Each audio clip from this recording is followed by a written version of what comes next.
A hole in the ground, 17 miles of it, carved through the Texas limestone, then abandoned mid-dig, left to flood with groundwater while the drilling machinery sat idle and the workers went home. That hole was supposed to be the center of human knowledge.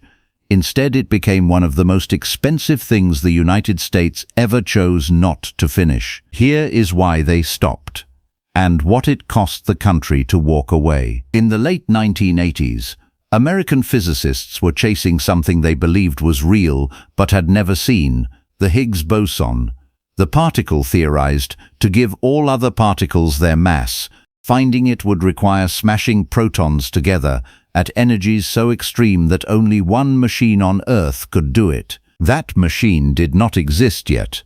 Someone had to build it. The Department of Energy chose Texas, specifically a site outside the town of Waxahachie, about 30 miles south of Dallas. The project had a name that sounded almost modest for what it intended: the superconducting Supercollider. The ambition behind it was anything but modest. The accelerator ring was designed to stretch 54 miles in circumference. That is roughly the distance from Washington, D.C. to Baltimore. Underground, a single, sealed tunnel carved through the earth, lined with superconducting magnets cooled to temperatures colder than deep space. Inside that tunnel, two beams of protons would travel in opposite directions at speeds approaching the speed of light. When they collided, the energy released would be 40 times greater than anything physicists had previously achieved. 40 times, not 40% more, 40 times the power. The man most publicly associated with the project was Leon Lederman, a Nobel Prize-winning physicist who had spent years arguing that the United States needed this machine before Europe built one first. Lederman popularized the nickname the God particle for the Higgs boson, a term he later said he regretted because it overstated the religious drama and understated the actual physics. But the nickname stuck. It gave the public a way to grasp what was at stake. Congress approved the project in 1987. The original cost estimate was around $4.4 billion. Ground was broken in Ellis County, Texas, in 1991. Several thousand workers began drilling. The tunnel boring machines were enormous, each one roughly the diameter of a two-story building, grinding through Austin chalk and Taylor marl at a slow, steady pace. By the time the project was cancelled, workers had completed about 14 miles of the main tunnel ring and excavated several of the underground experimental halls where the detectors would eventually sit. Those halls were designed to be cavernous. One of them was larger than a cathedral nave, built to house a particle detector the size of a 5-story building. 2 detectors were planned, each one assembled from millions of individual components, each one intended to capture the subatomic debris from trillions of collisions per second. The physics was not the problem. The physics had been worked out for decades. The engineering was solvable. The challenge that ultimately killed the superconducting Supercollider was not scientific at all. It was arithmetic. By 1993, the projected cost had climbed from $4.4 billion to roughly $11 billion. Some estimates suggested it could go higher. Congress had already appropriated around $2 billion and spent most of it. The tunnel was partially dug. The land had been cleared, but the number had more than doubled. And Washington was changing. The Cold War had ended. The Soviet Union dissolved in 1991. For 40 years, American science funding had been propelled partly by competition, the fear that the Soviets would achieve a breakthrough first. That fear was gone, and with it went a certain willingness to fund large, slow, abstract projects, whose payoff was measured in decades rather than election cycles. A new Congress arrived in 1993 with different priorities. The federal deficit was a major concern. Large science projects began to look like targets. The space station survived that round of cuts.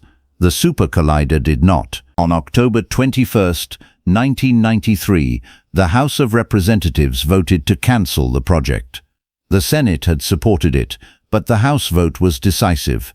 $2 billion had been spent. Roughly $2 billion more would have been needed just to finish the tunneling, and the total to completion had become politically untenable. The drilling machines stopped.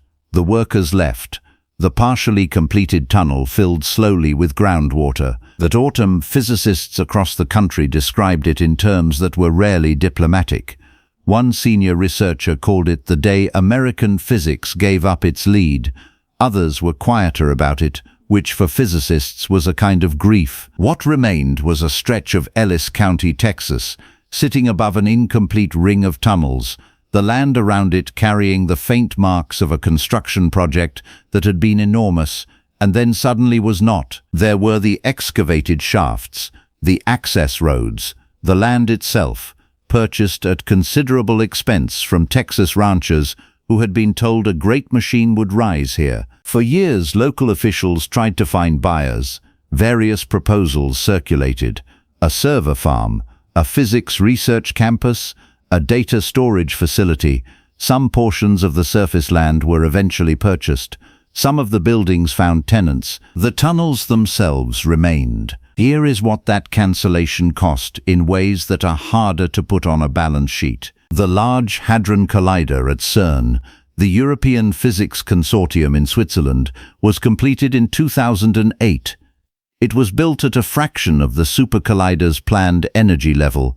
It found the Higgs boson in 2012, 27 years after the particle was predicted, and 19 years after the American machine that might have found it first was abandoned. The Nobel Prize for the theoretical prediction of the Higgs boson was awarded in 2013. The physicists who made that prediction had waited decades. The question of what the United States lost is genuinely contested among physicists. Some argue that the cancellation ceded a generation of high-energy physics leadership to Europe.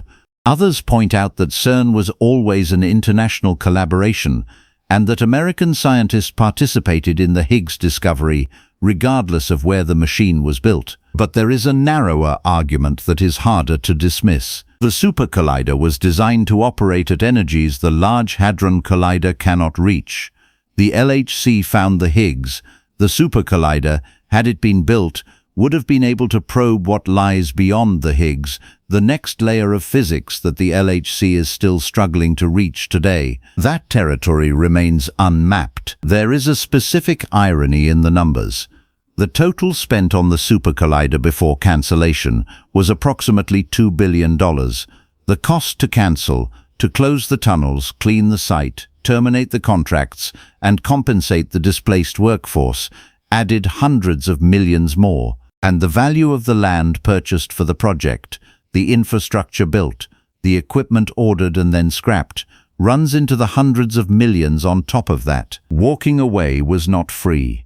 It was expensive, just differently expensive than finishing. A group of Texas investors eventually purchased portions of the site. For a period, a data storage company explored using the underground tunnels as server space, since they offered natural temperature stability and protection from the surface. That project did not advance far. The tunnels, as of the most recent reporting, remain largely as they were left. Water has filled sections of them. The boring machines are gone. The experimental halls, those cathedral-sized spaces carved out of Texas limestone, sit empty in the dark. 17 miles of tunnel, built by thousands of workers, designed for a machine that was supposed to change how humans understand matter itself. The story of the superconducting Supercollider is often told as a political failure of vision, or a failure of budget discipline, depending on who is telling it. Both versions have evidence behind them, but there is a third reading. Large science requires long time horizons. The Higgs boson had been predicted since 1964. The machine to find it took decades to propose, approve, and build. The patience required is of a kind that democratic governments find genuinely difficult, not because politicians are uniquely short-sighted, but because the structure of elections makes 30-year investments hard to sustain across changing majorities. That tension has not gone away. The United States is currently in discussions about future collider projects. China has proposed its own next-generation machine.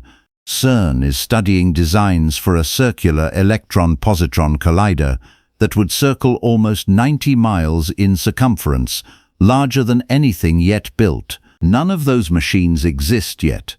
Each of them faces the same political arithmetic that killed the Texas project in 1993. Whether any of them will be finished is a question no physicist will answer confidently. The history gives them reason for caution. Somewhere in Ellis County, below the flat Texas landscape, the tunnel is still there. Groundwater has done its slow work. The chalk walls that took workers months to bore through are unchanged. The geometry of the ring, that great unfinished circle, sits in the dark, pointing in every direction at once, leading nowhere. It was going to be the place where human beings looked hardest at the structure of everything. It became, instead, a monument to the gap between what science can plan and what politics can sustain. That gap is still open. The story of this project is still being told. Every time a new machine is proposed, and every time a budget committee meets to decide whether the future is worth paying for in advance.